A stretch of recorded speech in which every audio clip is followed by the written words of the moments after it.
오늘 하나님 말씀 제목은 니고데모의 믿음이 되겠습니다. 작년에는 아름답게 리모델링을 한 식당에서, 또 올해는 이렇게 본당에서 사랑속 주간으로 연합속회를 드리게 하신 하나님께 감사를 드립니다. 말씀으로 들어가겠습니다. 오늘 제목의 말씀은 다시 말씀드린 것처럼 니고데모의 믿음이 되겠고요. 이 유대인의 지도자인 니고데모는 예수님께 영원한 생명의 길이 어떠한 것인지를 물었습니다. 예수님은 영생을 위해서는 근본적인 삶의 변화가 있어야 함을 가르치셨습니다. 영생이 단순한 종교 지식이나 또 행위를 넘어서는 것임을 말씀하셨습니다. 니고데모는 예수님의 말씀을 통해 영생의 길을 깨닫게 된 것입니다. 그럼 니고데모가 영생을 얻은 믿음은 무엇인지를 한번 우리가 몇 가지를 한번 들어서 말씀을 나눠보겠습니다. 첫 번째로 영생을 얻은 믿음은 1절과 8절의 말씀에 나온 말씀처럼 물과 성령으로 거듭나야 한다고 말씀하고 있습니다. 예수님은 니고데모에게 사람이 거듭나지 않으면 하나님의 나라를 볼 수 없다고 말씀하십니다. 물과 성령으로 나는 것, 즉 영적 변화임을 설명하신 것입니다. 그러나 이 니고데모는 이 말씀을 육체적으로만 이해하여서 너무나 혼란스러웠던 것입니다. 영생을 얻기 위해서는 근본적인 변화인 거듭남이 필요하다고 말씀합니다.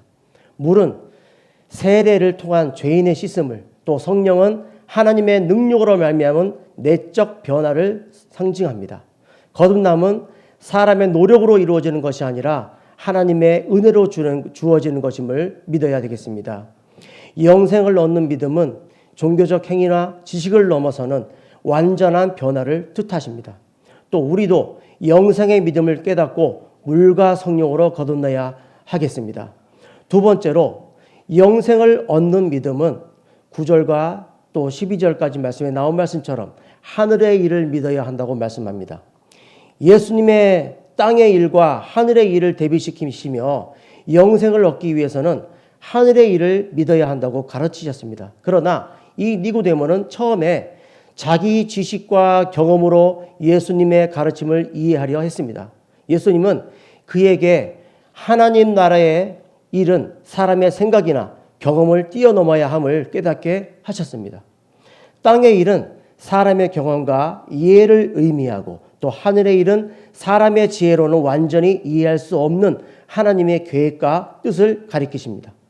영생을 얻는 믿음은 사람의 이성적 이해나 또 경험적 지식이 아니라 하나님의 계시를 받아들이는 영적 태도를 취하는 것입니다. 그러므로 자기의 한계를 분명히 인정하고 하나님의 역사를 믿는 사람이 영생을 얻을 줄로 믿습니다.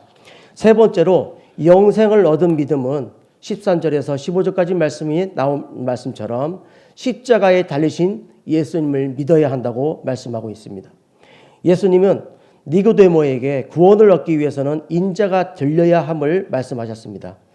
영생을 얻는 믿음은 예수님의 십자가 죽음과 부활, 곧 예수 그리스도의 영원한 사랑에서 비롯됨을 알려주셨습니다. 예수님은 이를 광야에서 모세가 든 놋뱀에 비유하셨습니다. 이스라엘 백성이 놋뱀을 바라봄으로 치유를 받았듯이 모든 사람은 십자가에 달리신 예수님을 믿음으로 영생을 얻은 줄로 믿습니다. 구원은 인간의 행위나 공로가 아닌 오직 그리스도의 대속의 죽음을 통해 이루어지는 것입니다. 영생을 얻은 믿음의 대상은 예수 그리스도이십니다. 영원한 생명은 우리의 행위로 얻어지는 것이 아니라 그리스도의 십자가 은혜를 믿음으로써 받게 되는 선물입니다. 영원한 생명을 얻으려면 오직 예수 그리스도를 나의 구원자로 믿고 고백해야 합니다. 말씀을 정리하겠습니다. 니고데모는 예수님을 만나 영원한 생명의 길을 알게 되었습니다. 구원과 영생은 사람의 열심과 노력으로는 불가능하다는 사실을 깨달았습니다. 오직 예수 그리스도를 믿고 거듭나지 않으면 결코 영생을 얻을 수 없습니다. 우리 안에도 하나님의 은혜와 성령의 역사로 거듭나는 믿음이 언제나 든든히 뿌리내려 있어야 하겠습니다.